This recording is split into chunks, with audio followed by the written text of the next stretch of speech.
Salam hormatly adamlar. Sapara Aydın. Hoş geldiniz. Salam, iyileşler, selamu aleyküm. Kemine aydın, salam. Buyur Kemine. Aleykümselam. Sapara hakimine. Vatandaşlar selam hemmenize. Aleyküm selam, aydın.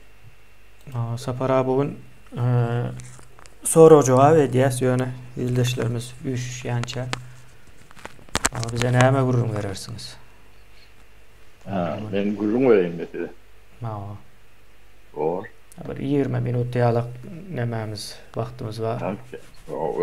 Kän ol, men onu konça gurrun tapman ýöne. Kömek ederiz. Sapara, men, O, men bir soru vereyim. Yani- Cevap. Indi äziki okap duran näme? Esir döwründe men düşünmedim o yerine. Yankı Esir'deki nämeler penalty değil yani. Kenine näme bolýar? Cerimeler.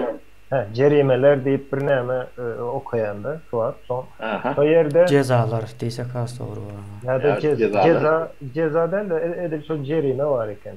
Aha. Cerime näme dilýän eken? Olam eger öýlenen olsa ya da öýlenmesen bilem ok 20 ýaşdan 24 ýaşmy şoňalyk aralykda çağan bolmasa nalog ýalyk edip boşulýan eken. Şoňalyk zat barmy? Padahodna nalog na halistika dip bad. Şu çağan olmasa ayrı bir nalog var eken. Doğru mu söylüyor? Doğru.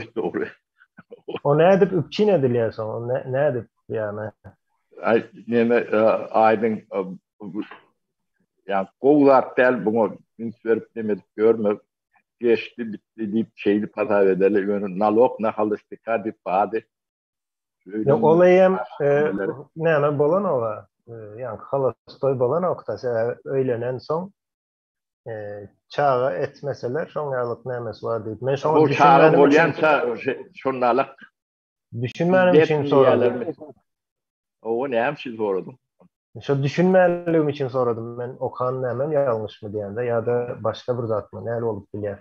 Berde yankı logika gönder görmelüm der yönü logikasın var bakımrak öýlenen ordan bakımrak çağıya tam diýär. Logika gawat gelýän bolsa köp bolan nowmy az bolan nowmy onçun bilemok men. Yani şolary ýalak nalog bady nalog na halastika dip bady o biz diýetdim dip bady şolong hem beje bar ýadyma düşýär.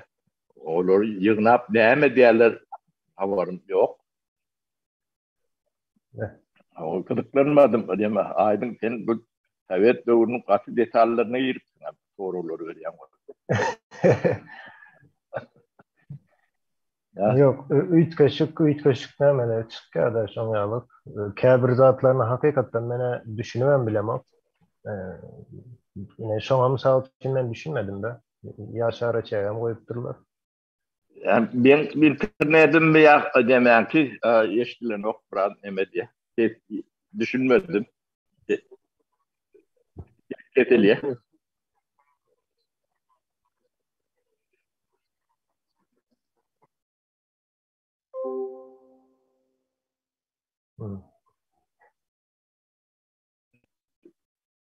Yuraket. Da. Ana gidip geliyor şu internet. Şu vat açıldı mı kendine?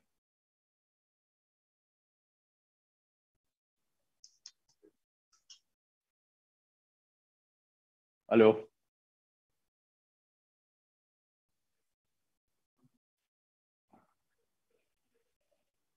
Şu telefonu orada.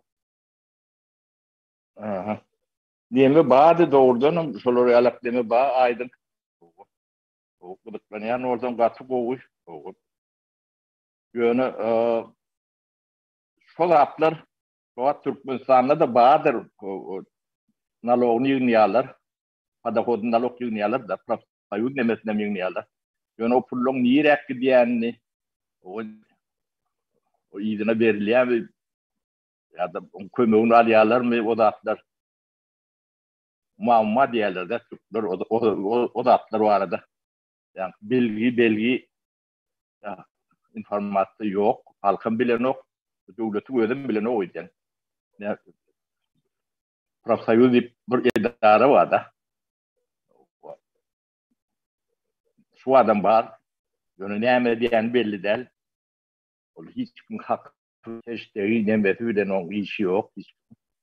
Sebäbi ýokduryň tutnamasy bar da. Şäherlere zatlara gatnaşyp görün orta profsoýuzlar dur diýmek. Al şu. Bilim nemetinde de, beýlik nemelerinde de. Diýen adam ýok. Ya da aýlyk günlüklerin näýlik bolmalygyny. Şu arada neme diýen neme bolmaly belli däl.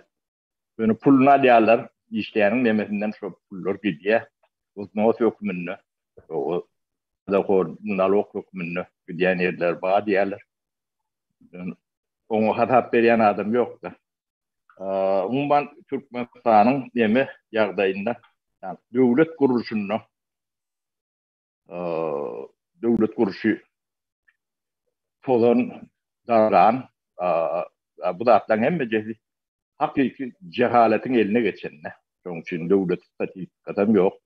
Atlar var, sudurlar var, hemme jehtiniň nemesi var. Ýöne işleýän funksiýonlar bilen, o etmeli işleri bilen hiç kimin eger düşüncelerim yok, bilen okurum.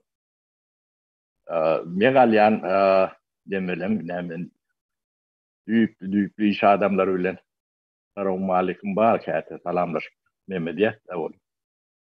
O sizin döwrüňizden döwür bitdi diýdi. Cehaletiň ýa-ni çorbasy diýdi. O onun bu cemiyet katı kesellerini olalaşya katı keselliğlerinde o debilizm yani cehalet näme diýip soruýarlar temine men şoňa bir näme düşündürüp bereň siz soraw bermeseňiz öňkü nemelerde käm berýärler de ýa-da cehalet diýip näme düşünmek diýip o ene bunu Türkmen gödöwüm bolsa ýöň eşitýän, görýän nemesi dilinde düşündirmesem düşünen ok enne. Atlyna cehalet türkmen sözü, kadym sözü ödüm. Ata-babalara bulur gelýän söz. Ýöne Sowet nemesinde zatlan nemesi manty mazmuny bitki sözüm bitdi düşünjede. Ýöne oň ýerine gelen sözler bar da. Ors nemesinde. O da gaty gözük. O debilizm diýerler. O debilizm bolany debilliýete. Has nemesinde Down sindrom diýip bir kesel bardyr. O bir genetik keselle görülür çağlarda ýaşlykda neme diýerler. Onu bejerip bolanok neme bolanok onu o kemakıl çağda. Ne Türkmen jemgyýetiniň ýagdaýy Down keseliniň öňýände sadece bir cemiyet diýerler. Bana düşündürüşleri. Benim şoňa buna diýen şeýle sebäbi görýärler bu zatlary. Bu cemiyeti sen tekbir gitmez, belki de yüzler dillawyn çeker. Ýöne Türkmen bir gadymy millet. Bu gadymdygyna hiç kim şeýle şüphesi ýok. Şu tarihin döwründe in utanılacak döwür Türkmen için soňky 30 ýyllar. Türkmenin 100 waratlar. O ýöne oňun adyna da altyn asyr diýip goýdurlar da. Deme ýeri tuş noktasy. Şolong diýen zatlarynyň hemme jetiniň 180 gradus yerwet variasiýadaky tersi bolýar da. Kalkınç diýerler, altyn asyr. Gördüm. Türkmen 2000, 3000, 5000 ýyl taryhy bar bolsa, şo taryhynyň içinde in utanylacak döwür. Onu näme üçin aýdýan men Türkmeniň meýletiň gul bolan ýeri ýok da. Gul edilip bilinen yerim ýok. Taryhynda ýine demeseniz millet milletin öz demeti bilen hakiki kul boldy da. Onun ötülük bereceği alak görýänlerim bar. Şoň üçin altyn asyrlar, altınç döwürleri diýilen nemeler şondan gelýär. Yani bu zatlar semine katı ağır zatlar. Ýöne köp milletlerde floralak aýtly, utanylýan nemeler bolýar. Yani Xitayın en utanýan nemeti Anglylülerin nemelikde opium urşu diýip bir urş boldy da. Yani neşe urşu. Opium wayna diýilýär da. O Angly Xitay nemeti bilen neme diýerler. 17-16 asyrlarda. 18 asyrlarda da bolmagy mümkin. Men datatyndan toşny bilemok bolýar. Şu tirýek İngilizce döwletler ýerkenler şo döwlet. Xitay Anglýan bady nemeden owmaken känwer. Kala alan ok diýilýär. O erkeren owmaken. Anglya bilen sizin işimizden ýok dememden ýok. Bizim gadyňdan berekler özüňden diýen ekenler. Onuň Anglya ýoşluk bilen yani Pakistan'dan, Hindi'den bir taraftan opium getirýän ekenler de ýoşluk bilen. Özüm ilk bilek ýokary gatlary oturdýarlar deşe. Soň altly, soň ähli nemeni 30-40 ýyl dowam edýär. O Anglyan nemeni Xitay maskara edýärler. Hemen ol ele geçirýärler de. Töwda nemesini. O Xitaylar şo nemeni taryh diýe batdy. Hadi neme görýärler ýa-da. Aglaman nemelerinden görýärler. Utanjydygyny düşünýärler diýe-de. Ýöne türkmeniň nemesine düz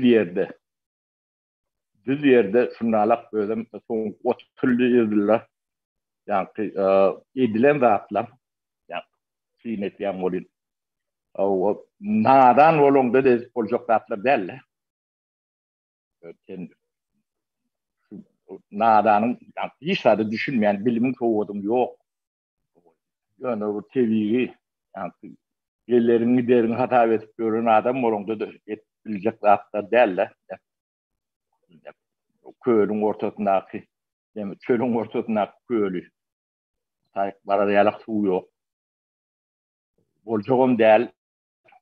Onu ýöne sala ýa-ni hata kitap eden de görünüp duranda. Ýöne soňa tehnika berjek. Oşo taýda ýa-ni ilmi iş ýa eýlek işleri geçirende turgalanjak adamlar bar da. Şolaň hazyp-pujugy bilen türkmen şo taýda 8-7 milyar pul ýetirýär. Ýöne şoňa tehnika getirene 1 milyar pul gadanýar. O da todap ýatyr. Şöyle. Onun ne aeroport samolýot uçmaýar.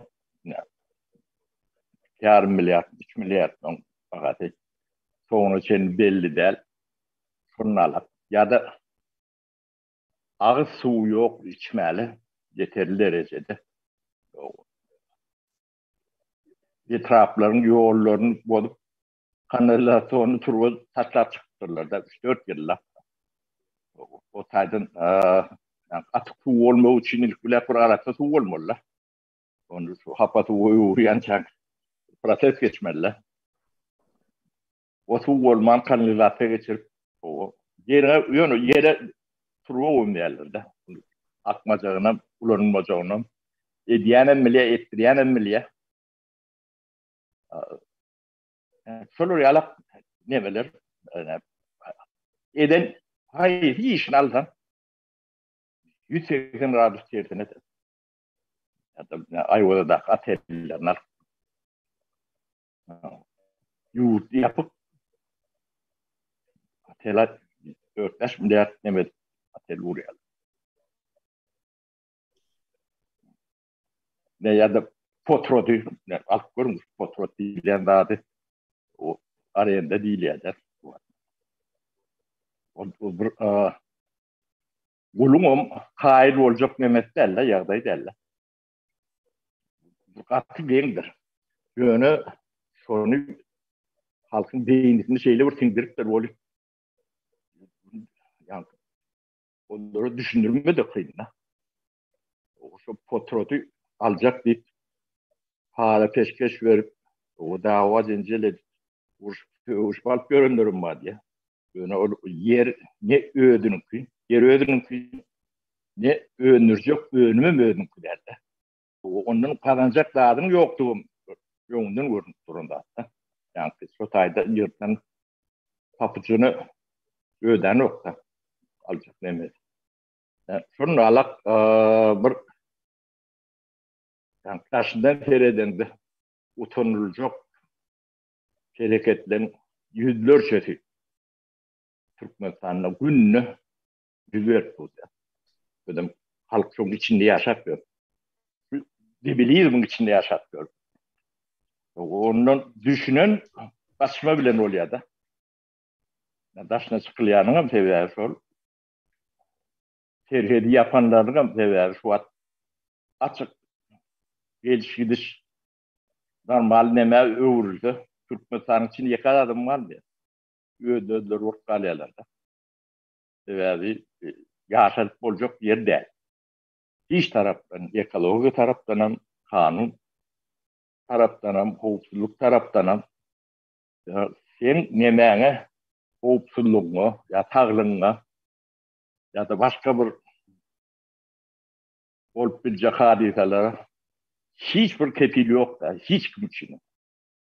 Sen bayan bolongda sana kefil yok, gariban bolongda o yani işin öngü o atın üstünde gezip gören adamlarım erkekine hiçbirinin kefili yok. Çağalarının, artıklarının, çoğuluklarının erkek ne hilek yaşayacağını bileyen yeke Türkmenim yok da. O kadanın doğru kadansın, uğurlak kadansın, kadanın çağatına yani bizimle kalacakları taşlak gidip bileyenim yok da. Çünkü ödüğün uğrun öğreyenim yok. Şu yerdeyde de geçip öğren bir Türkmenimiz var. Bunu tarihi demede utanılacak yerdeyler de var. Kemine gurrun verdiydin, rahat gurrun verdin. Demeden sonra olsa da bir niyet verelim. Sapara sağ olun. Gurrun verdiniz kolu. Umuman şol yani bir iyleşmizem yazıptır Türkmenistan'da mezat tersini işleyedi ya. Şu aydılan zadın tersine varas vermeli de. Umuman. Şimdi vaxtımızım gelverdi. İyileşler sonra olarınızı sonra başlasanız. Qowwar arasından belki sonra olarınızın käbirini okaman geçip bilen sebäbi nemerak, goşokrak görülse sebäbi beýlek sonra olur okamam has gowy da soram köp gelýär. Wagtam yetmeýär, şoňa görä o ýalňyş düşünmersiniz diýip umyt edýän. İldeşler soralarımız sorap bilersiniz her türlü soralar boýunça. Sapara şol ýanky kiçik görünüşi hem uly görünüşi hem benze işte yani uly görünüşi çölün ortasından deme köl gazlardy. Çölün ortasından köl gazlardy. Suwun ýok, akýan bolýa uzatlara da girmäli. Edil şonuň ýalan agyz suw geçirecek diýip turgagymtyrlar da ýa köçeleri bozup. Bunu edenlerim deputatlar diýe, arçyn diýe, ýene näme. Şonuň ýaly näme gatlakdan adamlar da. Başla. Sapara. Bularam şo turgany geçiren wagtda jogap bermeli, emetmeli o adamlar.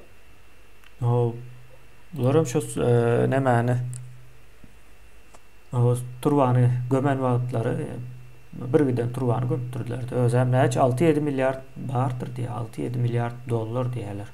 O ne tepekli laf demediler onu. Ha. Yo bilýän menim hem ýadymda. Ya pulları utoryança bir yerden çeperli. O pul. Soň suw ýok. Bularyň hemme jesmeňize şine aýdýar. Gurgan ulu bilen kärdik. Ýok, Gurban ulu we Daşdöwre gatykän. Türkmenistanyň şu wagt 3-5% ýurda eline bersen Gurban uldan hem has beter etjek ýagdaýda adamlar. Daşdöwre diýerler. Şonuň ýaly. Ya sapara ýa aýtdyny. Kemine kemine berde bir zat var. Yine cehaletin getirip bilecek ziyani. Türkmenistan'ın içinde ähli oğurları, yani oğurlayanların demeleri, inniki oğurlanacak, yani 10 yıl önünden oğurlanacak zatların bir yeri ücröndü. Cehaletin verecek deleli, ziyani. Sonra yüz etse değil, müm etse yemedir, ağırdır.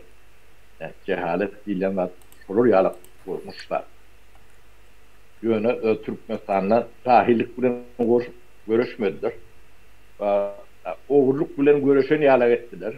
O yönü görüşen okur. Tebebi oğurluk bilen işleri yok. Nemesinde oğurluğun demesinde düyüp bir tebep var da anırda. Yani oğurluk değiller. Korrupsiya. Birinciden yani salit adamlar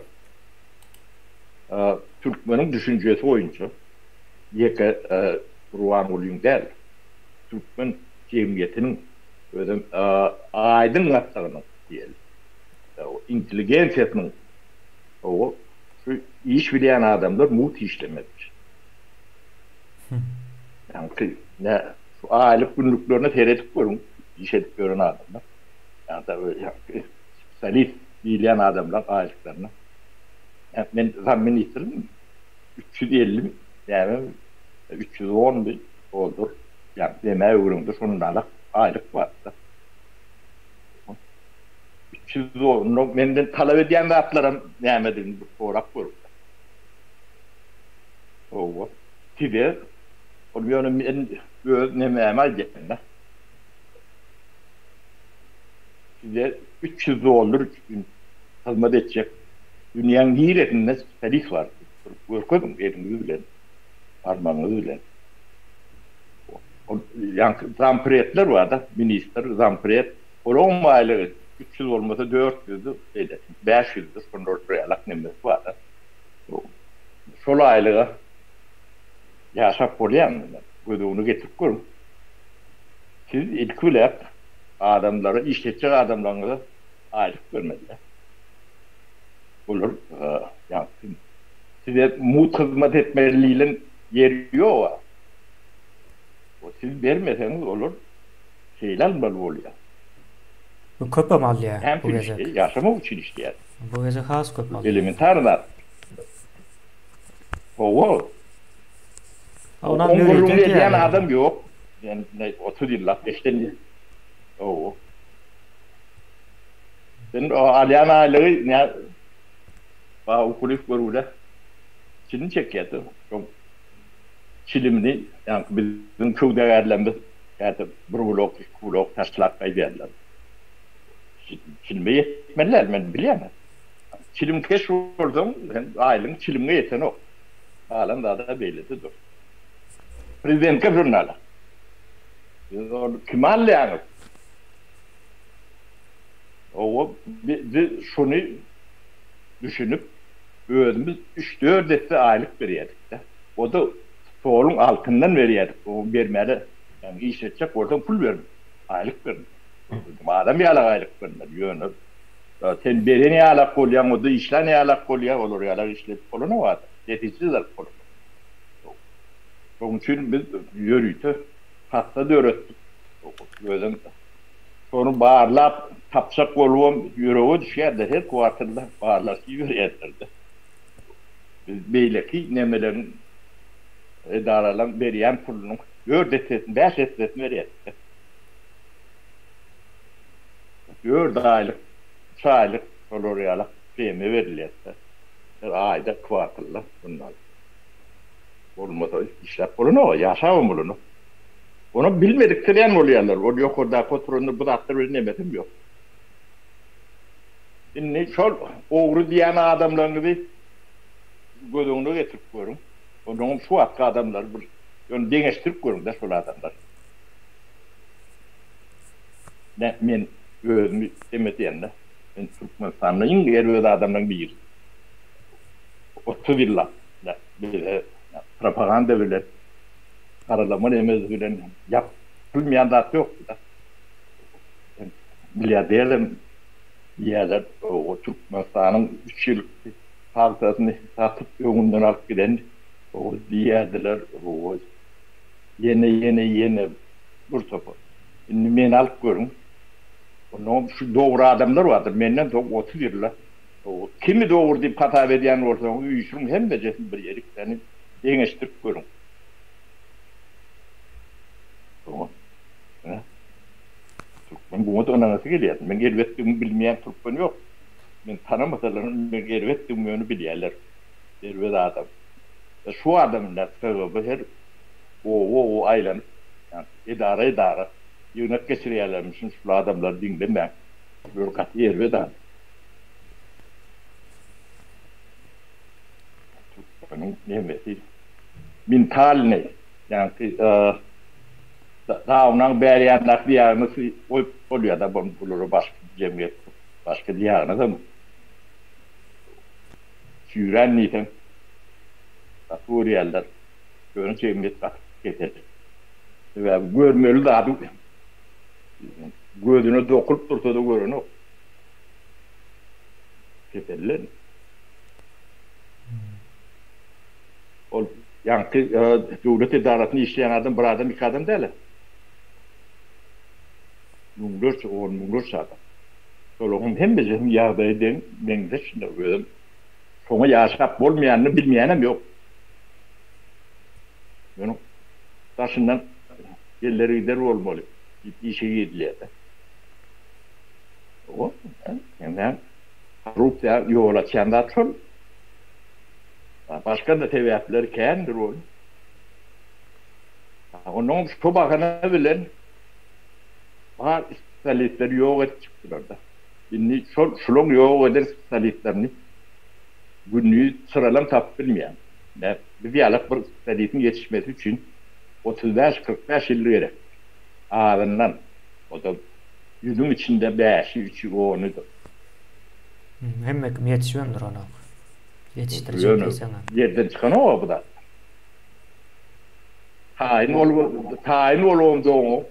Sen yani üniversitenin institutun bunları yarak bilmem veren o. O. Demiştir koyurum. Bunun gelen yerini veredim. Yani bu da atlar hem meclise niyaz etti ya Berdi Muhammed etti de at yerler. Yok. O siz ettiniz. Halk bol. Jurnalistim, propagandistim, yazcısım, hemen bile oluyor. Muallimim, rektörüm, prokurorum, süydüm, türmesem, hemen bile. Şunla Türkmenin şu bir yavraylarında o filyalak boşandığımız var, her biriyim. Siz tarih hiç vaktin yüzün ya. Onu bilip koyun, ne Türkmenin tarihi yanamaydı. 2000 yıl olayan olsa o tarihin içinde en utanılacak dövür ne dövürdür. O şu dövürde ben şulara düşmaniyalak görünen olsam ben minnettar olmalı.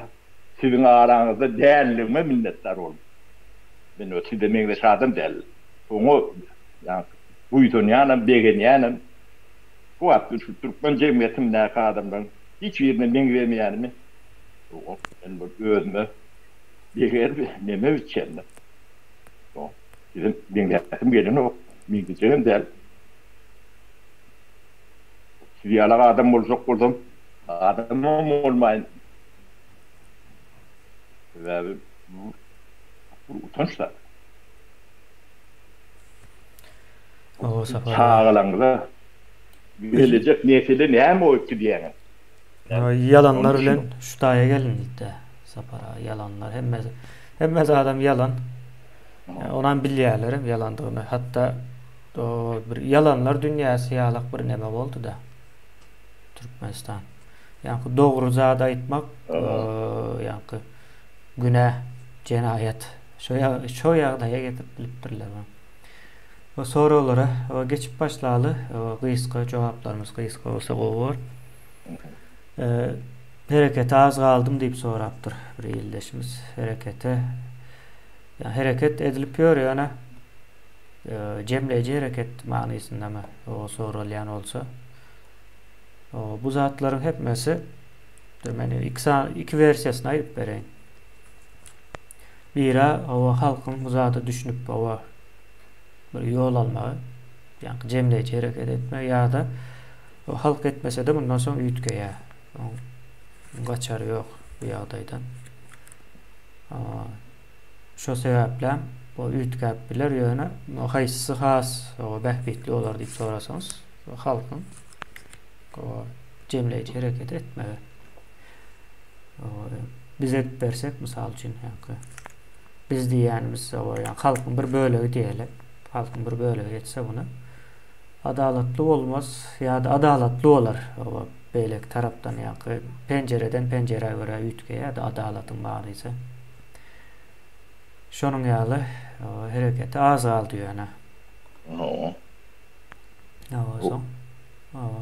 Dowam Beleş diýerler kemine. Diýme Türkmen jemgyýeti ana ketelliýäniň büyük sebäpleri şol beleş. Beleş diýmek mut, ýani Türkçe gowa goýup durulur da. Mut o sizi biri bagta edip vermeli.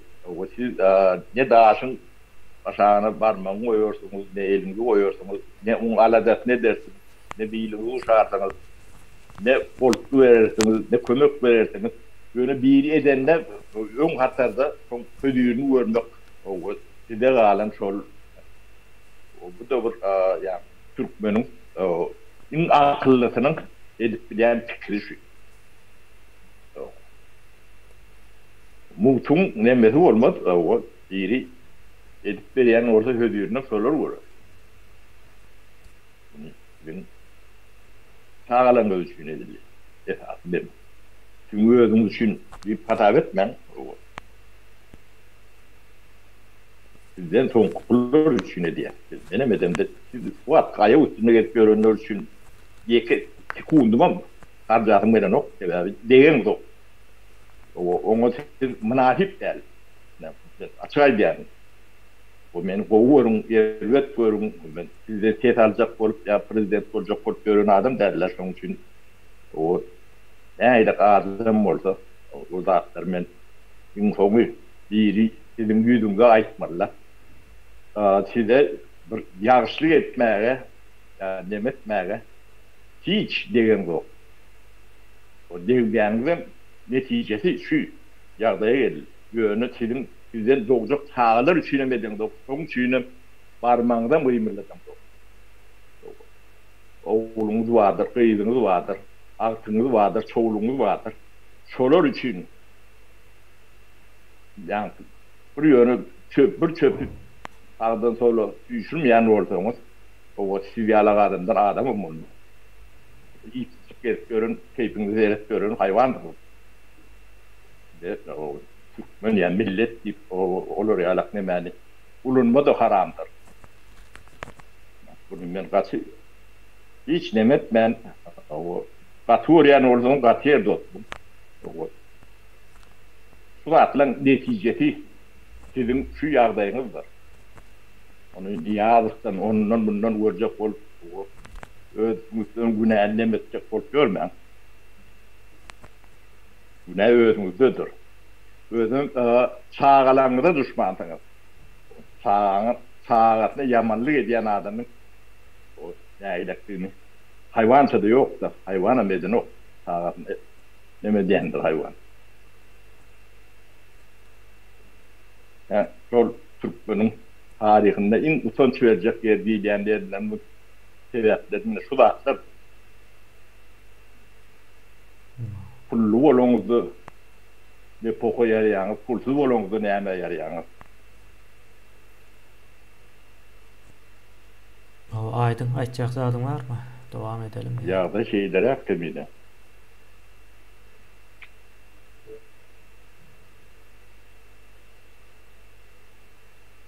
Aydın. Ya sesin Ben geldi.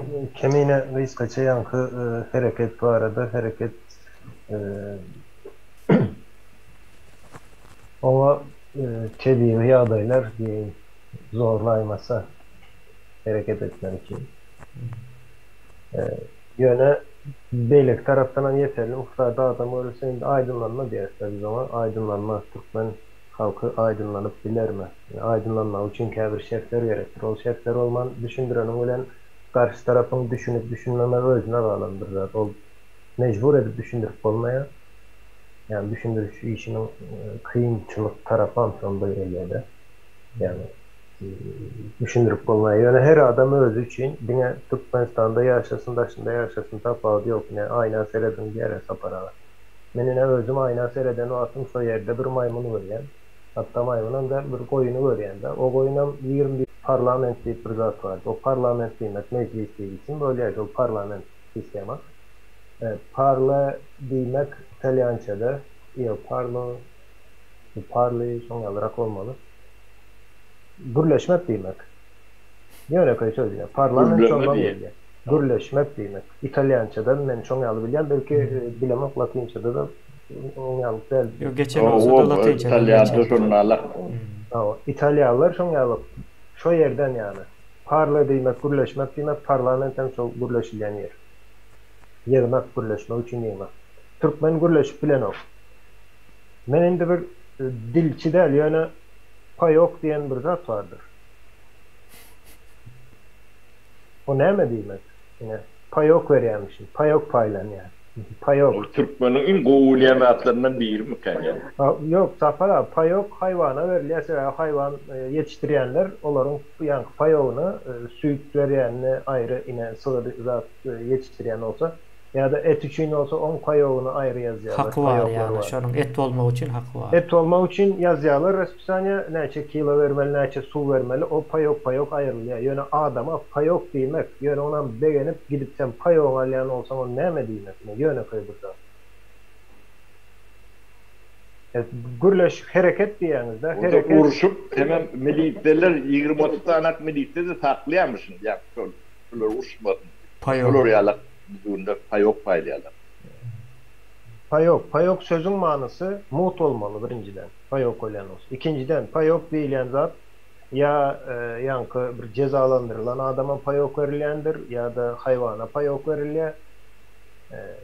Çoğunluk yani payok demek, şol demek. Sözün manası şu. Yani, indi hareket diyen olsak demek biz birinci gürleşip bilmene. Hareket etmek için ne hareket misal için kuşlar hareket ettiği diyeceğim yani kuşların hareketleri katı akıllıdır öz ara katlaşıkları öyle bile onlardan hem şu an ona misal verip bilemek yani kuşu misal verip bilemek yani öz arasında yani havarlaşıp hareket edip biliyor kuş havarlaşma için özlerinin bir ulanyan sisteması var sonra biz dil ulanyası olar başka bir sistem ulanyası o dil deyip olmayan ulanyanlar sağda kaç sağda yöne Türkmen'de yine sözlere düşünüp bilemiz o. Kim açık aydıp bile devlet sözünü doğru manasıyla hem de renkleri öyle özümüz her birimiz devlet sözünü yine devlet ken ulanılayan sözü. Çoğu sözü elinizde kalan bilen yankı bir liste alıp yazıp görün. Doğru suratlandırıp bileniz yok mu? Hükümet sözünü doğru suratlandırıp bileniz mi? İnsan ile adamın tapağını özünüz yazıp suratlandırıp bileniz mi? Yani bu yine onları bilmen sen hareket eden vaatın katı ervet bir zattır. Eden hareketini hem düşünüp bilmeyendir. Sözatları düşünüp bilmeyendir. Yani köylemeler, ayetlemelerdir, sözlükleri ayda okuyunda bilemeli zatlarımız aslında. Yani bu katı ervet bir zat.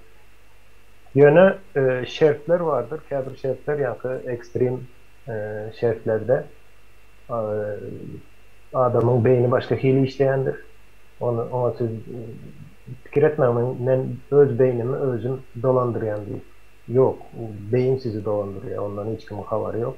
Yani beyni dolandırıp bilmeyeniz. Ekstrem yağdaylarda, ekstrem şartlarda en doğru kararları verip biliyor, en doğru fikirleri ve en doğru sözleri ulanıp biliyor.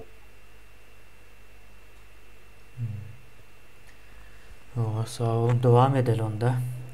Kıyıska tutacak diyez. Yani aytmanam geçip bolanok. Beynansak da. 96. yıldan soň Am derýanyň suw azaldy derýany hem betonlap bolarmy, suw gytçylygyny çözüp bolarmy meselem diýe kanallar arkaly betonlasak diýe. Kanallar arkaly. Meme. Ya Am derýän betonlap bolanok, o bolmaz. Am derýän nämedenni Sakatda var görenler bilýändir. Köprüni 70 ýyl ordan sallarlar. Bir köprü görlüyor. Yani demir köprüden var.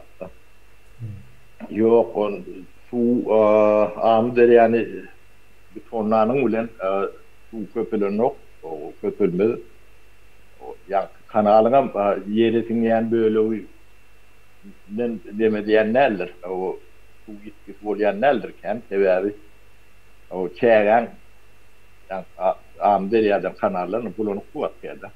Çägen bir häsiýeti bardyr. Ýere çöküp şu taýny beton ýaly edýändir aşagyny. Bu näçe ýyllar geçmegi demeti bilen. Oň bilen ýani beton eden bilen muktary köpelmez. Yani köpelse 5-3%'dir. Ýöne Türkmenistana su düýüklük gerek, kän gerek. O başka kän ýollary var. O ýollary öwrenmeli, işlemeli. Çägen häsiýetini bilmeli birinji. Şo zatlara. O kasp var, şonu aprisnäde etmeli.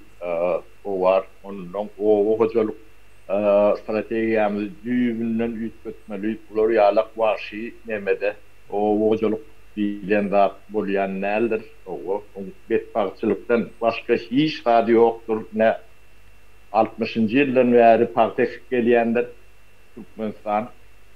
O Özbekistanyň boşdan gor, ýöne özbekler bizden häzir taýhandyrlar. Onun boýnunda almaly. Şo partiden ganalylan uluwadyr. 60-njy ýyldan bäri. Yani 60 ýyl bolýar da. Şo pulun hem bejetini harjanda da daýy edilen ýerleri normal ýagdaýa geçip bolanyp yani Türkmeniň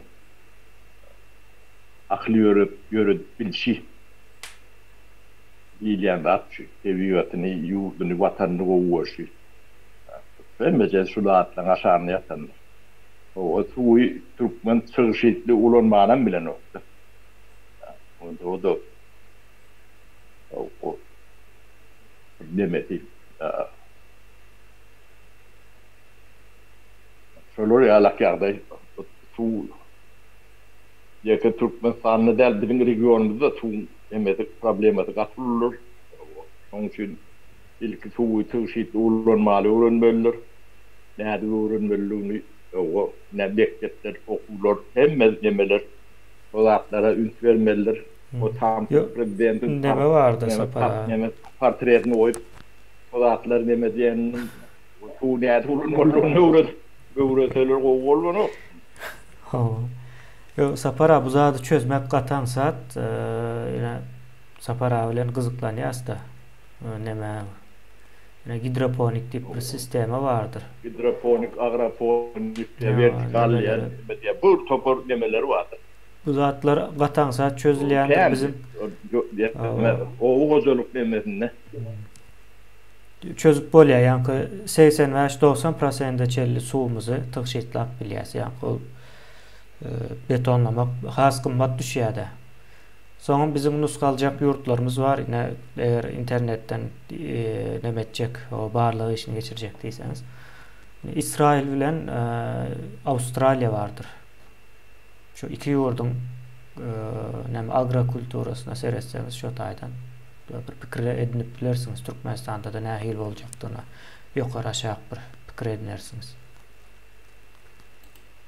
Sapar ağa, size yankı vatan dönüğü, halk düşmanı diýerler. Yani sizem gelip şol vatanyň toprağını alıp diýen, bunu ýalyp düşman bolýar. Toprağınıza ýalaýar. Ben şoňa şu döwürde şu 30 ýylyň içinde düşman bolanma o buýdan ýan aýlan menne bu yankı Fatih samimiyetin bilen aýdýan. O şu wagtky gelip görün türkmenleri yani kahraman Türkmenleri meňzem ýanmy şeýler degen ýan ben ýa ömrümi boşa ýaşamadygmy nime diýenler. Şoňa buýdan ýan.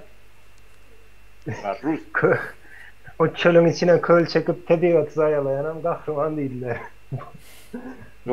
Bu yerde bir terslik göremiz yok mu yani? O öyle oluyor. Ya hakyky vatan havarları var da 30 ýyldan bäri halka alap gelýär. Yani biraz eşden dälsinizdir. Arkadağdan başka ya Beyik Serdar'dan başka şu zatları öğrettiler ha. Görünüp durda yani şu zatlar hem görme demetmek katı bu akıl almaya düşünüp bolany yine şoňa benzeş bir soru gelýär ýene. Saparadiýa Türkmenistanyň halkynyň ýa-da jemgyýetiniň näçe böyle üýtgemäne taýin kandiýa şonu bilip bildiňizmi diýip soraýan. O biz o Türkmenistanyň şu wagtda ýaşap görenler bilen işimiz ýok diýip men ýygy aýtýan. O üýtlen üýtgemän o tersiňde wagt oturuň öňe Türkmenistan üýtýär. O adam sizin çağalaňyz üçin. Şu çağalaňyza bir normal döwlet goýup gitjek ortagyny tereket edersiniz. Bolmasa da şu borçuňy diýerler dowam eder. Sizin üýtgäniňiz, üýtgemäniňiz bize ýa gylýalagam täsir eder. O bizim iş tutuşumuzdan görýänsiňiz. Adam han bilen işimiz ýok.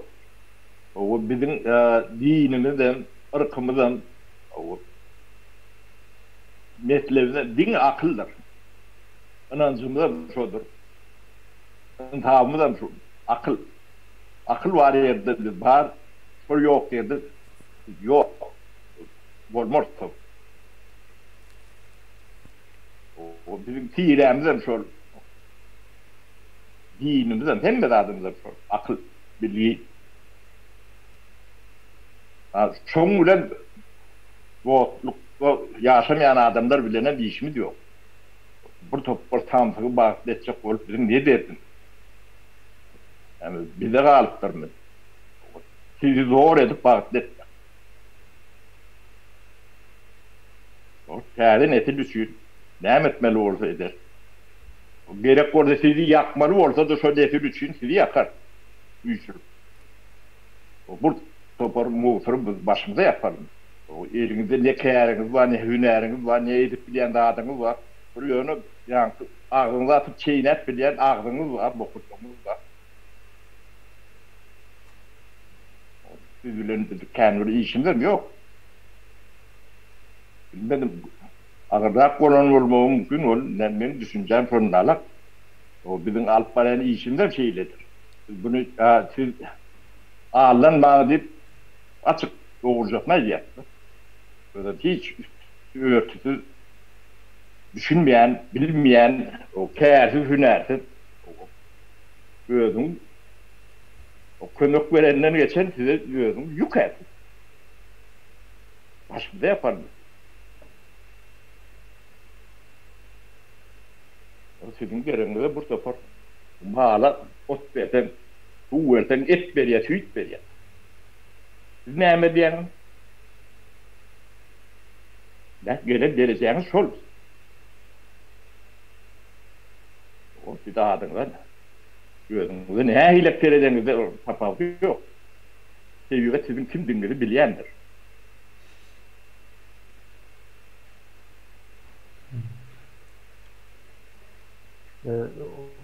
Ruhsat verseniz o soruya ben başka fiillerek cevap verecek. Sapar ağa. Yumuşatmadan ben bu demeler yankı ütkeyen neçe protsenti bar Türkmenistan. Şu güne taşına çıkanlarım hemmesem ütkedi. Hemmesem ütkedi. Ona aittim ben ona. Olar yaman Türkmenler, Türkmenistan açık kaydan Türkmenler der. Yöne ütkendiğin olar özleri entek bilen ok nem için sever Türkmenistan başında olan için. Yani Türkmenistan içinde giren güne olaram bilye beni ütkeptirin diye duyup başlarlar. Yine şu olan hemmesem ütkendir. Türkmenin özünün biterde Türkmenistan kurulandan son 100% ütkeyen. Sebebi komünist deyip görenler, şol baydağı kaldırıp komünist deyip görenler bir saatte demokrat olup bildi. Bir saatte demokrat olup bildi. Türkmenin yine orsun tayyarlak giden ya da koyup giden mirası şunun şol Türkmenin düşünce nämesi näli işleye bir iş edilen olsa, bu iş edilen olsa şuna eye çıkar. Hükman eye çıkar. Yani hiç kritik atan yoktur, onu karşı durmam yoktur. Hatta ben yine şuna da bir taraftan kaharmam gelen yeri var yine şu gün Təzə Türkmenistan kurulmağına karşı adamlar vardır. Yöne kurulan bütün olarım Təzə Türkmenistan'ın tarafına yetti. Ay bizim içimizde var yine diyelim. Bu qater veçar. O adam hiç yeli sıylanmalan değil. Sen karşı durdun mu? Ol senin fikrin olyan olsa kurulandan sonra sana karşı dur. Ölyençen karşı dur. Bizine ölyençek şu an Türkmenistan, Təzə Türkmenistan kuruyap diyet ve ölyençe medyanın işimiz çok olacaktır bundan sonra. Hiç sadı hiç böyle bilmeye. Yani Türkmenin haysiyetinde bir sağladığın içinde yüklep bile olur. Komünistten demokratı ikiye vereceğim. Son için yine Təzə Türkmenistan kullanmama... Yani medisin demesinde diagnozu var. Şizofreniya mı? Nerede değil. Yok, razdvayение lичности diye. Sonra şizofreniya var ya. Kavörünün adam değil yani. O Türkmen ikade de değilme vörünün. Derse onu bir tağatta ayna terederini başka bir vuruyor da özüne tereder. Razdvayение lичности diye internetten okan o ne emedin. Ne özünde de nemedin. Geniştirip görün. Öyünüzde bir tüytloktunuz. O iş yerinde başkadır. Yollaşlığın arasında üçüncüdür. O birisi ya yine bir zat buyruğunda dördüncü adamsınız. Yurdun taşına çıkanlar düğünde başka adamsınız. Bizim özümüz hayki. Yani 5 taneni tanıdım tabii. Bizim özümüz haykısını özümüzden bilen bu. Yani şu şeyle değerliliğini ne özümüzü ayna teredenizi görüyen tek. Yani şu razdvayение lичности diyeceğim. O yankı Türkmenin çağatı hem dünyanın çağaları yalak şahsiyet doğuyan çağanı te şu soğusu nadan enesi atası zahilyança çağa arasında tek tevigatın çağattır şahsiyettir şunu siz zahilyanız yani sizin öz çağalarınızı edip bilen nemeniz. Onun kömök diye çağı yetiştirdim diye. Hem meclisinin arkasından edil Türkmenistan'ın 30 yıllık alternatif oluşu alak olsun. Bu nemesinde büyüğünde cehalet yaptım. Cehaletin o cemiyete getiriyen yani bu ölçer yalak değildir bu nemesi bedeli. Hatta ağırdır biz cehaletten o ne ile yol bilenem oldu. Cehaletten kamçılar çıkarmalı olsa çıkarmalılar. Korkut demet bilen olsa cemiyet sahillikten çıkman eşrete yetme mümkünçülüğü yok. Dünyanın hem bir yerinde yakı Türkmençülüğü nerede? Yani hem bir yerinde. Altının üstüne oturayın. Cehalet bağ orada. Burnumuzdan iktidar getirir yani altını. Bu attı Türkmenistan'ın mevkinin gazının burnunun iktidar getirir şeyler. Cahilin getiriyenler. Özüm Tayland'da da cahil saylayan. Size govu oynayan adamlar cahillerin içinden çıkandır. Bir alak adamını yani. Gowurma nemäňe de ýokdur, onu bilýär. Şol şeýle gowurun jok bolup, ýani owadan sözler tapsak bolum oturumdy. Ve şu aýdýar. O soň näme üçin o şu wagt ýagdaýda ýa-ni jemgyýetiň üýtgemi Türkmenistany halas eden o giýjek aldyňyz. Bundan soň diňe o akıllı bolmaly diýip aýdýarlar, ol Türkmenistanda ulanýan manysynda däl. Näme bolmaly? Rasional bolmaly. Rasional bolan adamlar, toporlar halas edip bilýär. Menim görüşüm, şahsy görüşüm. Ýöne ýanky aýdan var. O 1 saatda kommunistler, demokrat boldy diýär. Şol ýaly bolmagam gatakma. Ýene şoňa meňzeş bir soru bar. Şu çüýren jemgyýet bilen diýe ýurdu halas edip bolarmy diýilen soru. Bu soruň köp bir bölegine jogap berildi. Ýa-ni Sapara aýdym berdi. Indi men bir nemäni şutaýda ýalňyş görýände ildeşlerimiz tarapyndan sonra ýalňyş görýär diýenim.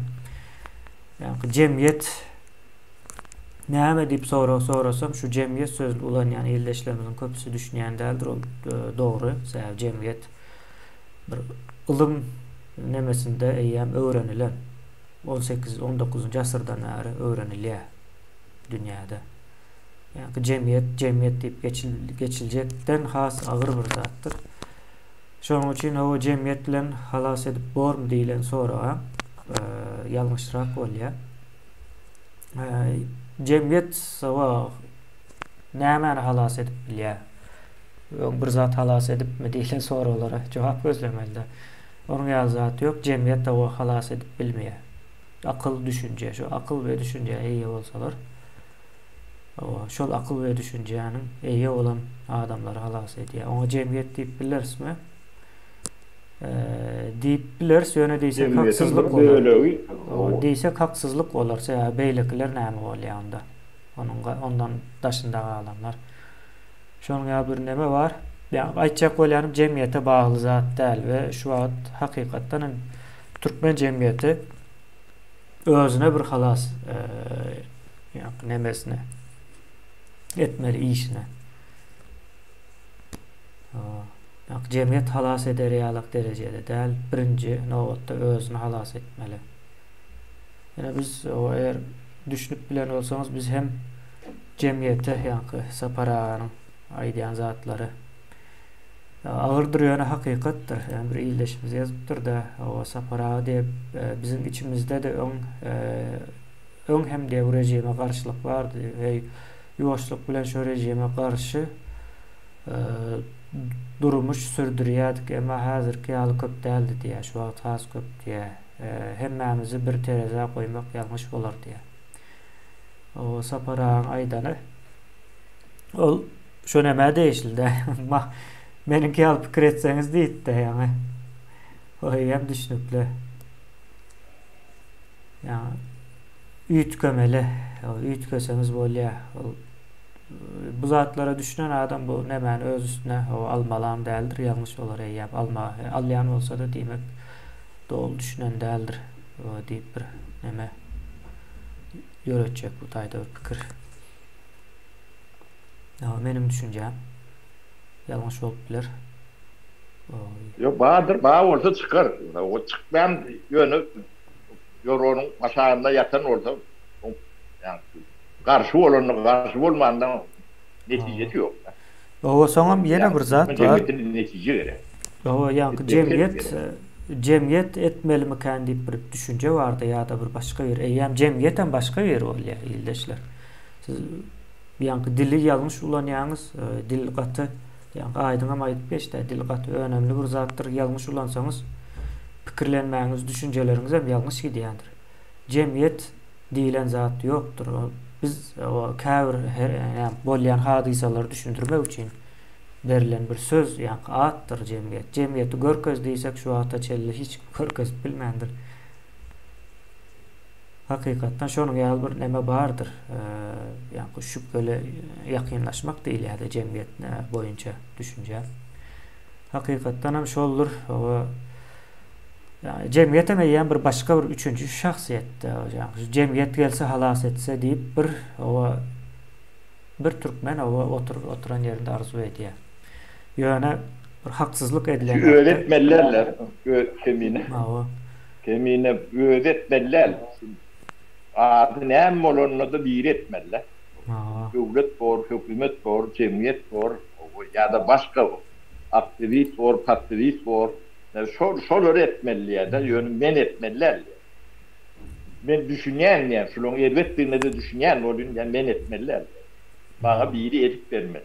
Yo neme vardı? Beleşe. Muta öwrenen. Ya bir etse gowy ýaşars, ýoksa gowy ýaşamasam bizim cennetimiz garanti edýär. Ölsek cennete gidiýäs diýilen gaty bir neme düşünje var. O men pikirimçe sağdyn bir düşünje däl, onuň ýazatlar hakyky dünýäde pikir etmek ýalňyş. Daş döwremize ziýan vermekden başga zat däl. Yine bu nemeler vardır yine cemiyet diyez. Cennette duruşur.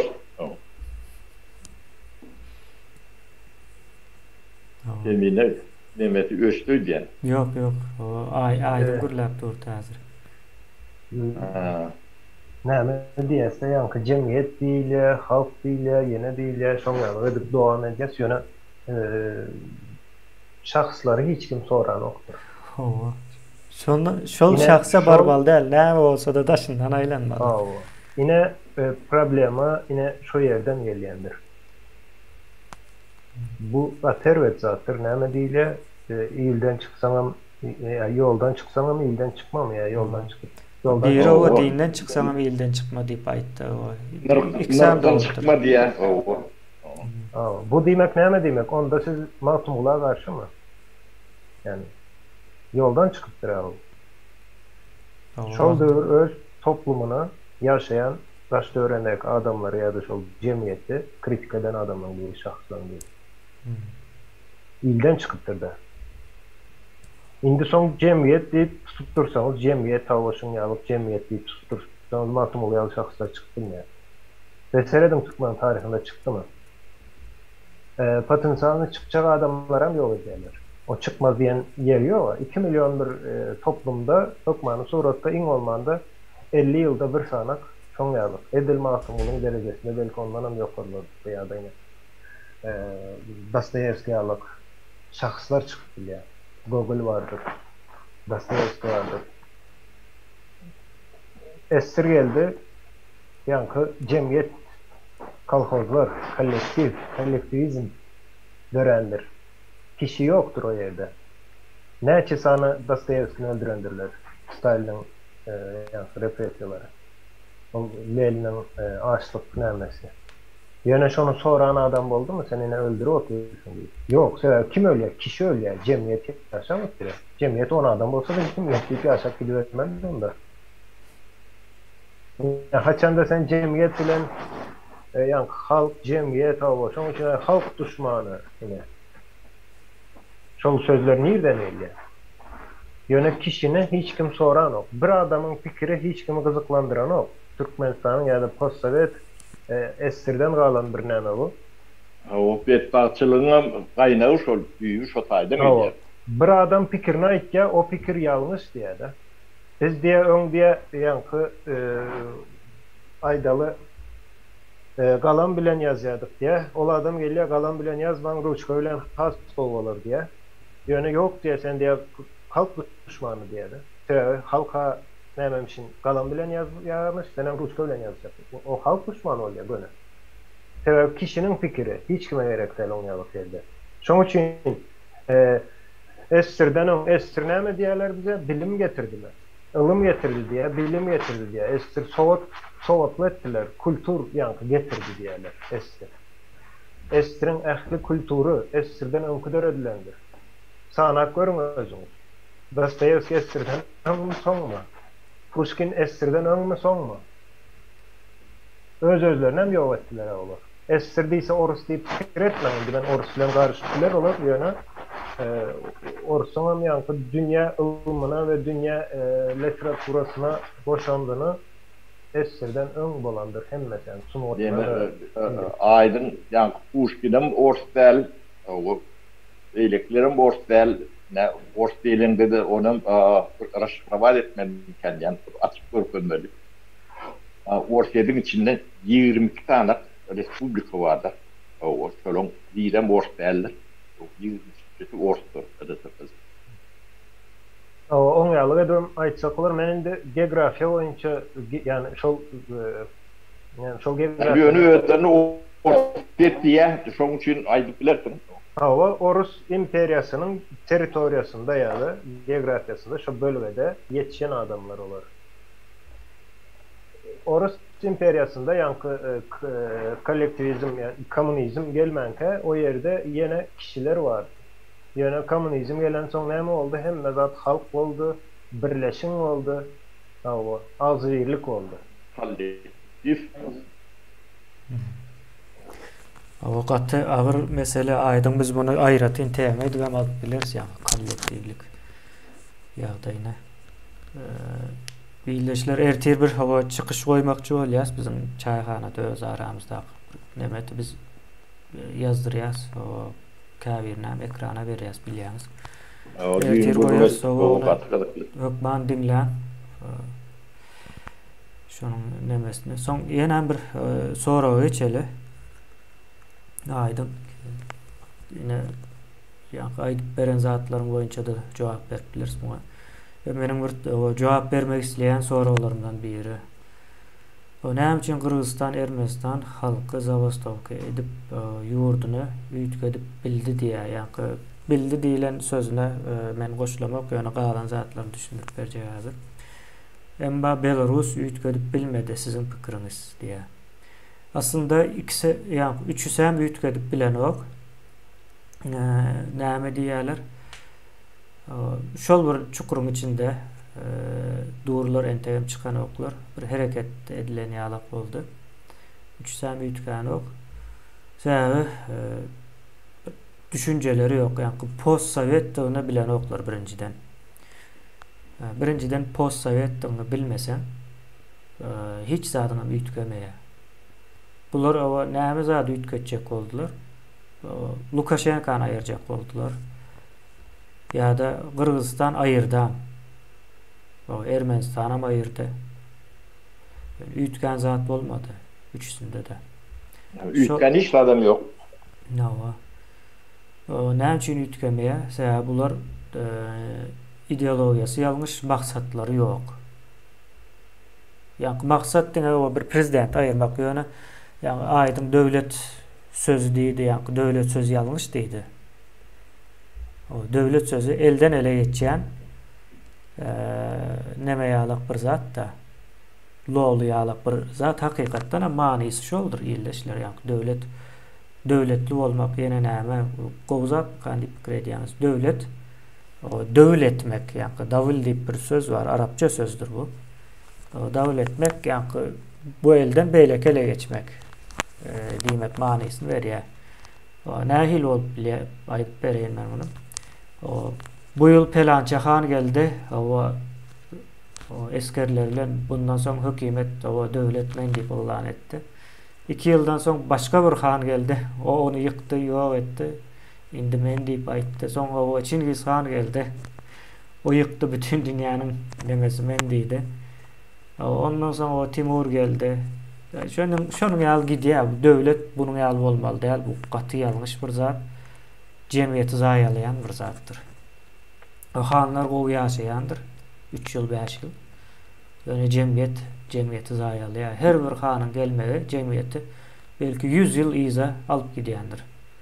Ýene döwlet diýmek şo zat diýmek. Hanlaryň gelip gidişine döwlet diýilýändir. Ýalňyş. Bularam indi näme bolýar? Biz bu hany halamadyk, başga bir han gerek diýärdi. Häzirki bu Kyrgyzstan, Ermenistan, Belarusyada da bolan zat şol. Kazakstanda da hatta onam goşup bileriz. Kazakstanda da şol bir zat. Öňe hanlaryň özü gelýän eken zordan. Indan bolsa halk o han getirjek, han çalışjak bolýar. Biz bu zatdan çıkmalı. Amerika'da ya da Avrupa'da Amerika'nın indi näme bolýar da prezidentler bilinýär, dünyanın bütün pulları dolara endeksli olan için bilmek mecburiyetinde. Şu tayda prezidentlerin alınan kararlar prezidentler aydıp beriyor. Yani prezidentlerin ağzı ulanılıyor kararlar ayttırılmakta. Şu kararlar katı möhümdür. Şunun için dinlenýändir. Yani Avrupa'da ya yine beýlek yerlerde prezident mi gelipdir? Başka bir zat mı bolupdur? Hiç neme däldir.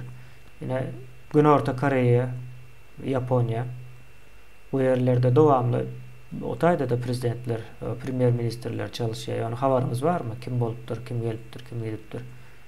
Yani şu taýda iň pes aýlyk 3.000 $2.500 dollar. Güney Orta Koreýa'da misal. Yok, olonky haýatkendir. Ol ýa iň pesi. Şweýetdäki şu olon aýlygy ben ağda oturmaýyn, ağzym uçuplar. Hawa, yo iň pesi ol näme iň pes diýen bir marketde işlersin. Marketde işden ordan ömür internal tentener bolýar. Hawa, ýene aýtjak bolýan zadym şu ýurtlaryň baba prezidentleri ýene zatlar çalışýan hemçin habarymız ýok. Ya habarymız bolmaýar. Döwlet o däl. Döwlet ýa-ni sözem ulanlan o taýda. Durnuklu diýilen bir manyda söz ulanýarlar. State diýilýär. State sözüne bilýändir ýyldaşlarymyz. State ýa-da ştat diýerler ruslar. Şu söz ulanýandyr. Guramadyr, ýa-ni gurama bar. Aýdym.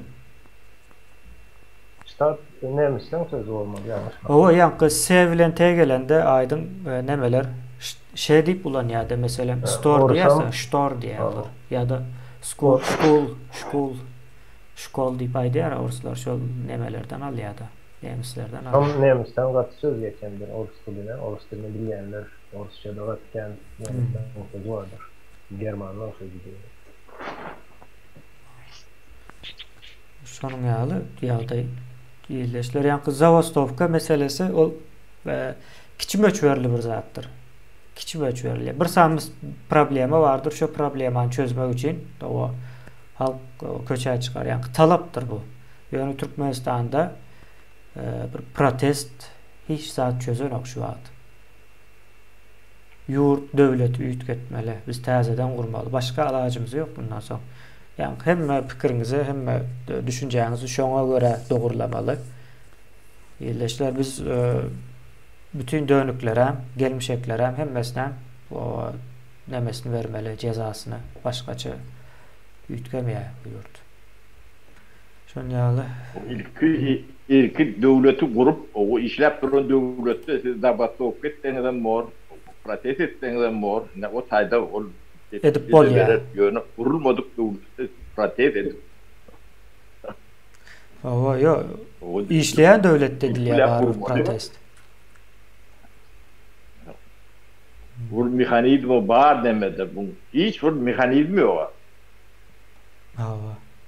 Onun şunun ýene de parahat ýol bilen şolun elinden almaly. Diýilen düşünje var halkda. O bulon elinden parahat ýol bilen alma. Berjek manalar var, mümkinçiligi ýok. Onun şoň bilen ömürlerini uzalýarlar da. Yani şulary şolun üstüne o siz ýalňyş diýenler terörist etjekler. Ýara ulanmasam, ulanmady bu günäden.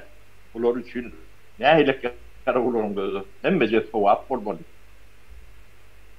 Yo halas bolmak ady bar bu zadyň halas bolmak. O rat tarapdarlardan tapýarlar.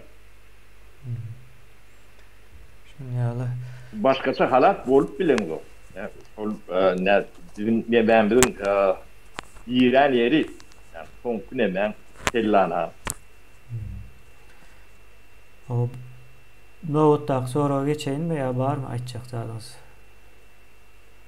Triyar aýrylsa gowy boljak diýe.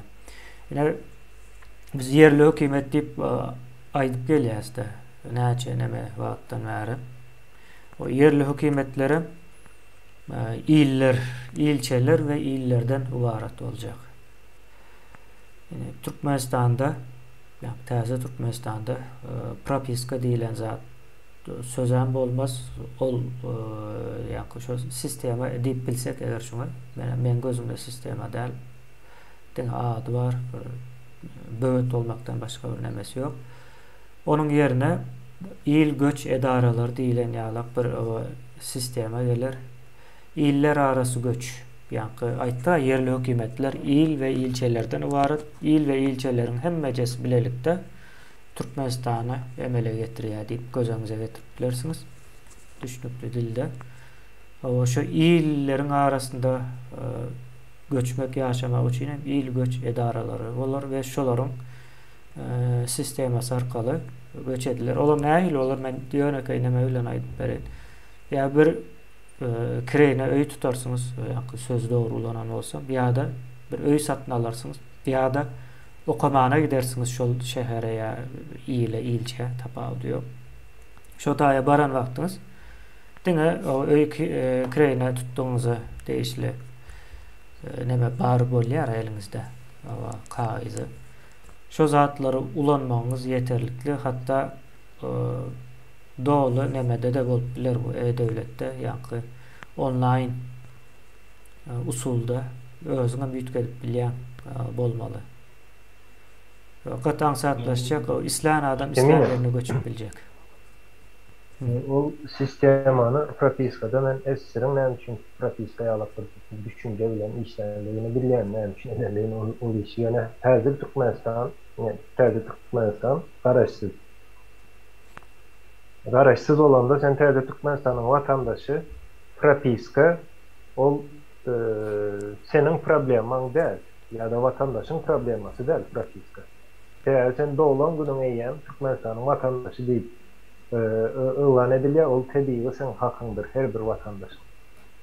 Indi doğulan günüň Türkmenistan'ın vatandaşı bolýan bolsaň, sen Türkmenistan'ın istendik ýerinde ýaşama hakyň bar. Yaşamana, gezmene, gitmene hakkın var. Hiç kim ona karşılık verip bilmeyen. Belli bir tertip düzgünleri bozayan olsan sana karşılık verip bilir aydalı.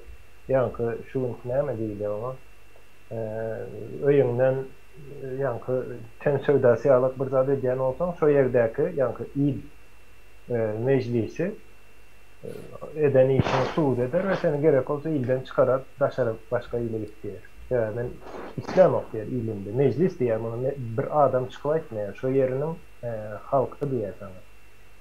İslamese. Yok, sen o yerde ten sövdası edeceğin olsan katık o yaşa ver, bize de şu gerekliyse sen şu yerde yaşa verirsin. O yere hükümetin ya da devletinin karışma hakkı yoktur. Yani, iller çözüyor o zaman. Sizin yaşayan yerinizdeki propiska neymiş için gerek? Siz onu özünüz gidip beyan edeceğiniz. Kime beyan edýäňiz? İşleyen yerinize beyan edersiniz. Näme üçin işleyen yerine beyan etmeli?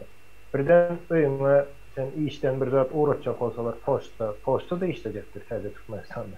Yani bolmalydyr poçta ýa-da bank bilen bankda hasap açdyň, bank soraýar, kontaktlaryny soraýar. Sen şu kontaktlarynda men ine şu yerde ýaşaýan diýip berersin.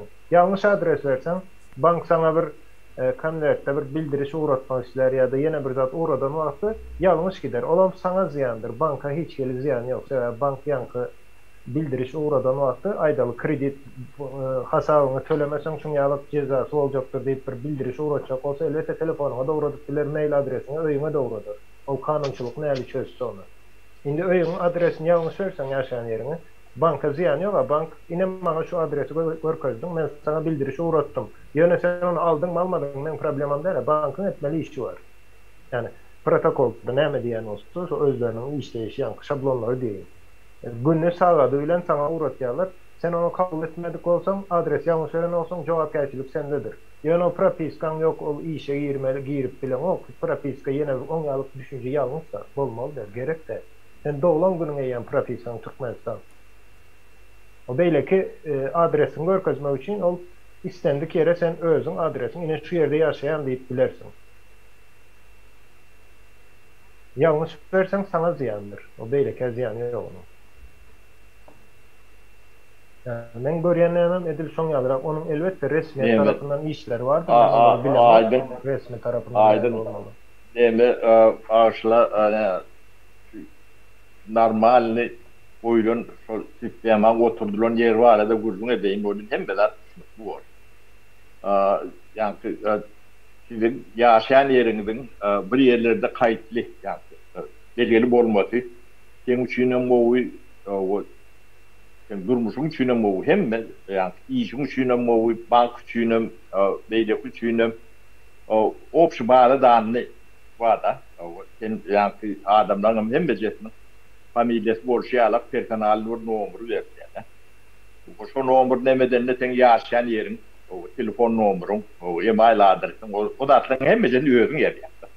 O sen spravka alıp ya spravka verip demedik görmeler sen personel numurunu aytsan sen yaşayan yerine mi çık ya o telefon numuruna mı çık ya onun bank sana kredi vereceğim oranla o personel numurunu aytsan çoğun bilen sen hem de adını işten yerini aylığını eylemeğini bağladan da görünüp bu da doktora var tanım şunlarla o sen bir ballita da barangda yani ballitadan kabir nemesi var diyor da belli riyaseten de kontrol ediliyor yerde bu tapar onun sana bir hat gelmedi tek gelmedi analizin tavsiye ya gel afsle dünya gel ilen yalak bilgi nemelerden hem mecetin şol yani big data değil ya o neden içine giriyor o yani pratikte deyip evet düşündüğü nemesine borçluyalak o nemesine yönü bir yeri kayıtlı o da o hem senin için gerek sana büyüdüğün için gerek yani sonun bolmasa sen bu havada asıl görün neme oluyor sen yani sağlık ocaklarına da bir bağlı yerin olan o yerli hükümete de bağlı yerin olan o yani bank bile işleşen de şunlarla men has kızıklı tarafına aydıp beren sapar onu.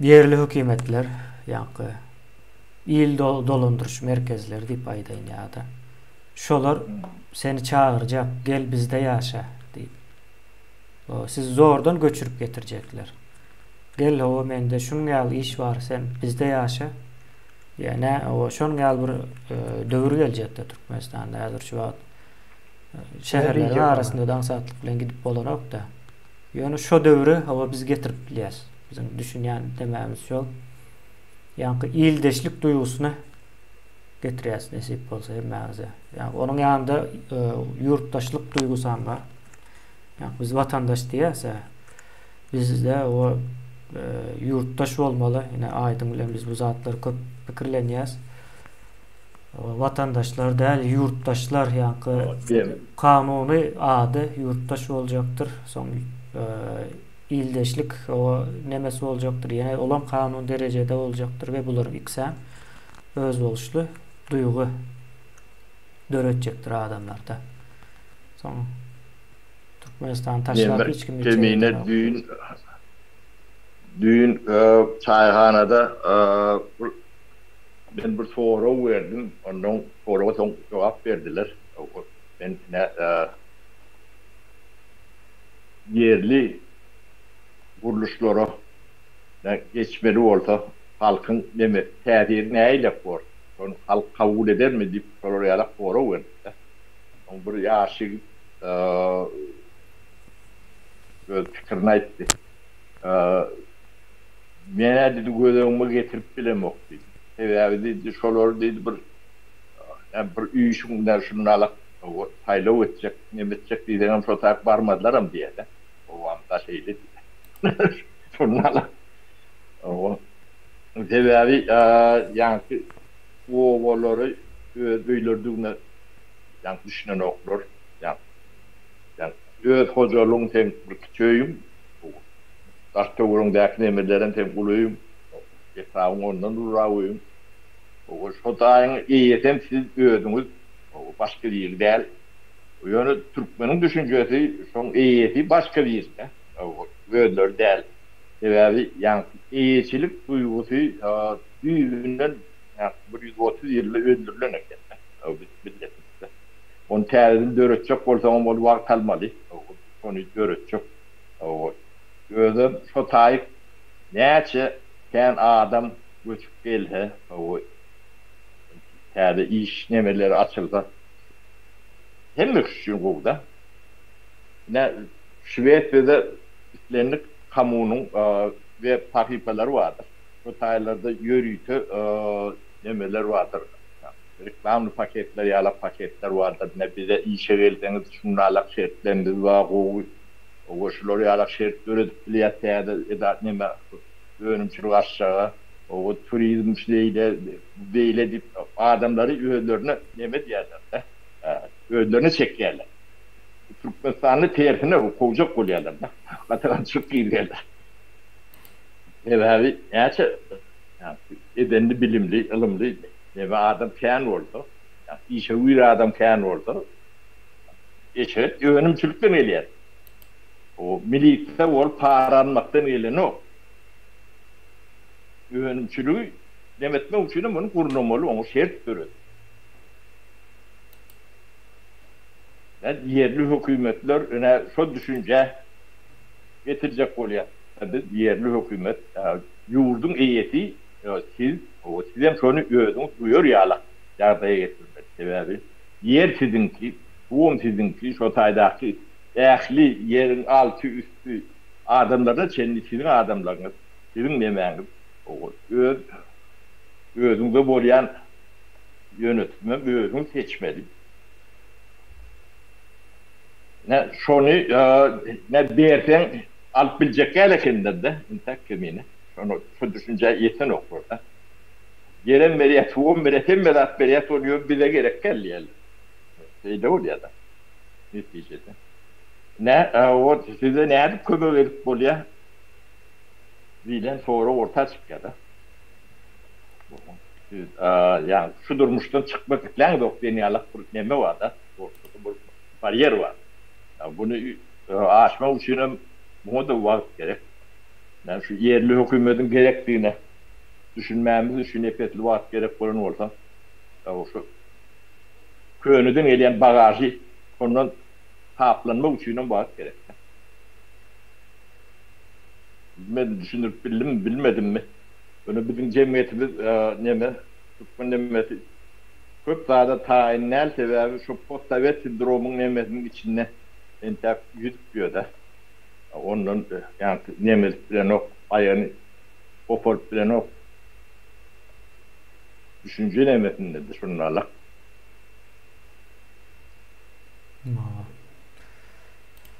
Kıynasak da şunun hayali.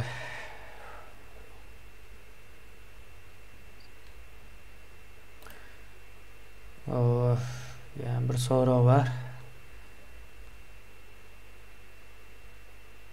Bizim salgıdımıza aylık alıp sonra adamlardan pul sorayan bilimsiz medisine işgarlarına näme çare görmeli ya da yani sapara düşündürdü. Bular Türkmenistan'da hiç kim öz hakkını alan yok. O pesaylı valya onam şu yürüyüte şu para alsın deyip ediyorlardı. Az aylık veriyorlar. Son mecbur yaşamak için para alıp başlamalı. Son paranı alıp başlan sonra o iz durmaya. Son ne çalıp bilse şunu çalıyor. Bazı iktisadiyetine övrülüyor o para. Yani. Kıyınansak da. Biz bu zat düyüplü çözmeli. Hem kim öz hakkını almalıdır. Ne çalıp bilen olsa yani işleyen yerinden da almalıdır. İşine göre almalıdır. Bu zatların o düzgün tertibi olur. Bazı iktisadiyetini getirsen çözülüyor. Yani şu an Türkmenistan'da bir taraftan seyretsen o sistemanın yanlışlığı var. O şu sebeple emmekim yanlış ne diye yani çıkıp bir yere o sistema yanlış deyip aydanak oğlum ikinci bir neme tarafı. Yani benim ılaşmayan tarafım. Yani güne o kim dediğiyle sorasanız bir vade seyrediyorsunuz o günah yok halkta diye yalak bir neme var. Yani neticede bizi yaşayasa da doğru da köpçülük yaşaya. Emine şu sistemanın yankı bekası halktır. Ne o? Şuna geliyor yani ailen öbürlük. Son için bu zatları açık gürleşmeli yankı sapara gündeme çıkarmalı diye gündeme çıkarmalı bu meseleleri. gündeme çıkarsan hemmek bayet. Ya şu vaqta çelli aydıldı mı yankı misal üçün medisina diye de o sağlık sektörü deyip aydalım ona has doğru olur. O sağlık sektöründe işleyenlerin alayan aylıkları yetmeye mümkün değil. Şu tayda dine eğer öz öyün var olsa dine iyi içip yaşap bolya başka iş sade yeter o. Belki Aşgabat taraflarda olan bolyan değildir. Dine aylığı göz önüne tutsanız. Sonra bu devam etmeli bolya. Sonra leve prağı deyip bir söz çıkyandır orta. Yani şu taydan başlaya. Yani 1 yıl olur, 2 yıl, 3 yıl olur da sonra o yine de devam ediyen olsa bir yerde birler çıkıp dur deymeli de bu zatı. Düşündürmeli bu zatı yanlış gidiyor. Şu demenin katı ul ziyanı var. O hem para deyilen bir zat yöreye iktisadiyete ziyanı var.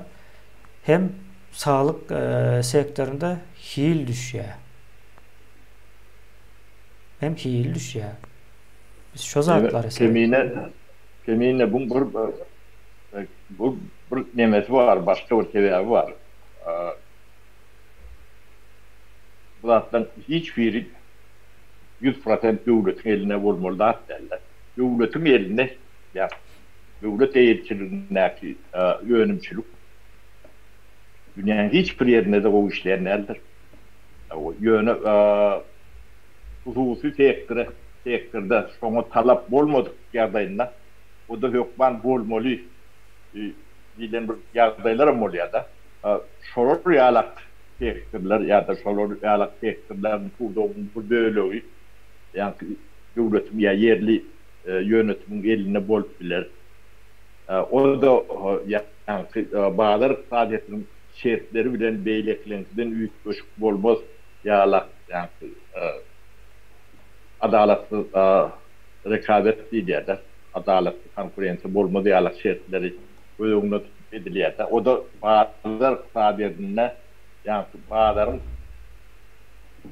hususi sektörün talabı olmadık yerde ediliyor da bir de ziller oluyor da yani köpçülük transport diyen yala transportta yokman bol misal için o şu hizizler katlağın mutluyor ya da ne kontenerlere ya da maayetlara transport hizmetini vermek o şirket işte yani özün nemeden okta sonuçta şolar yalak nemeni yerli ya da devlet nemesini bolup biliyor da kalan da hususu olmalıdır, hususu olmasa işleyenlerdir.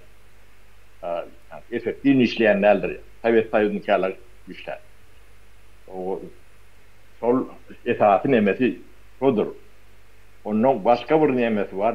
Bunun hiç vakit üns vermeyen, tavet nemesinin üns vermeyen dağı vardır. Ne hukuk koruyucu organlar değil yani. Kontrol edici organlar değil yani. Onun yine de şu hatta Türkmen'in üst katlığı oluyor da şunun hem meclisi. Şunlar hiç de öndürenlerdir, onu öldürün bilendir. O yönü yani Türkmen nemesinin yukarı katlığı bir patap ediliyor da. O İnanyanım, Orkuzyanım, o yaşayanım şunlardır. O bu sizi eşreti yetirmeli bir yönümçülük sağlar. O öndüren adamın üstündeyken bulur öndüren adamları tağıp böyle yağır ediyorlar. O hükümet olayan koşudurlar içinde hükümet diyden de atbile belirlemesi yok. O şu itleri yani pastif o kuşkuruya yani öğrenimçiliğin üstüne onu bir pıtırı ediyor. Öndürücü adamım yok. Yani sizin ağaçlık, tıpçılık memleketinin büyük sebebi bir polis devleti. O sizin üstünüzden ağalık türeyen, o öndürmeyen katlık var. O sağını sizinkiden ken. O Türkmenistan'la yani iş dünyasının adamlarının tanından o milite kontrol nemediyenler tanı ya şu an isteken var yani. Militten nemesi 100 milyon geçiydi. Bir demez. Yani çöp öndüren okdur. Öyle söz iyiydi. Söz sahibi değil ya da. O sen olurdu. Korkmalı, ürkmalı nemezsen. Siz şolun hizmetinde. O olmasam tersine olur. Sizin hizmetinizde olmalı. O öğrenirci bu işleme. O burada öğrenirmen. O yaşayacak bu yani. Siz şunu görün yok. Hem de şimdi görün da bunda da %100 volt durumda hatta. O hemme para alacak bolýar. Mercedes kim öndürmeli? O. Mercedes'in münesi gelýär bularyň. Yo yani kuruyunu läşke diye de modunda atmışlar şu an. Şunu kim öndürmeli? Bunu da öndürme kıyın da derler. Öndürdün okulur yani. Yani palitler. Yo läşke. O läşkenin biri öndürmeliler. O Fuat läşke gitti orada şu palitlere kolları öndürdüm. Kolon läşkesini demedi. Olmadı kesip de öndürüp kıynalar. Ляшка nämen iň arzan etidir towu. Iň arzan, iň yaramaz eti ляшkadyr.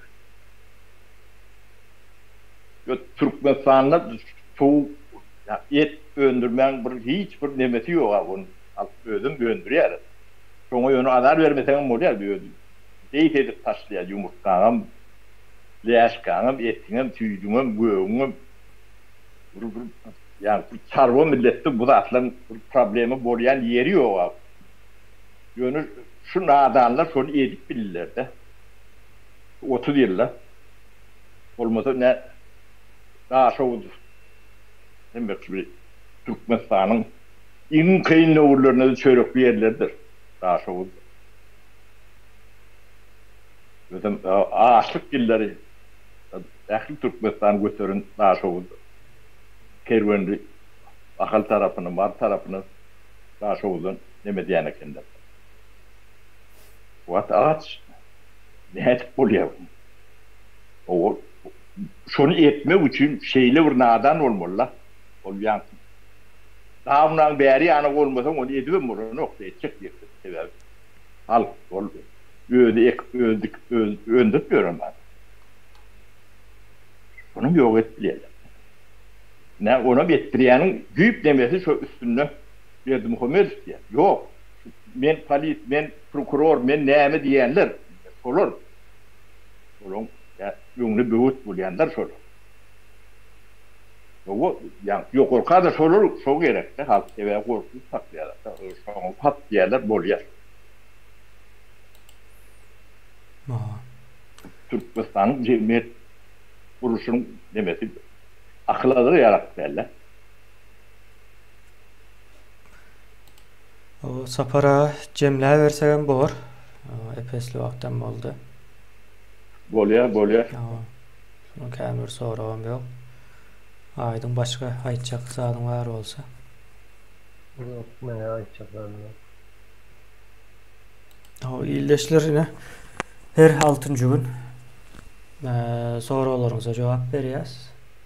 İslendik sorawlaryňyzy sorap bilersiňiz. 1,5 saat, 2 saat ara ýa-ni ortaça şoňa wagtyň içinde. Biz nämäni o proses gidip dur, ýurt bundan soň üýtgeýe başga bir çykalgasy ýok da üýtgeýe. Bunuň üçin hem şo ýalňyş näme girmäň ýa-ni halk cemiyet o üýtgäp bilýän däldir, üýtgedip bilýän däldir, başlarsyňyz. Üýtgeýän zatlardyr, özleri üýtgeýär. Elmudama. Cemiyetiň özü o belli bir yerden soň düşüner, ýa-ni aýdan nemesi bar. Onuň bir döwülme nokody bardy. Ýa-ni hemme zadyň bir döwülme nokody bardyr. O cemiyette de döwülme nokody bar, ýa-ni cemiyette diýende cemiyetiň özü däl de cemiyetiň häzirki düşünjesinde bir döwülme nokody bar.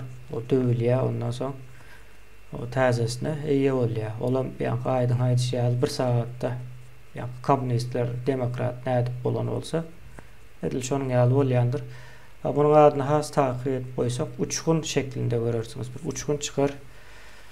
Awa, onu bilmersiniz, nädip boldy kan bu zat diýen ýaly. Illeşler. Taklajak bolsaňyň taklap bilmeýär. Awa. Demýär, taklajak bolsaňyň taklap bilmeýärler. Ha. Awa, onda sağ olun. Emäňize illeşler. O sapara aýdym. Sağ olun arkadaşlar. Kendine. Sağ olun, sağlıklı görüşelim. Size de sağ olun.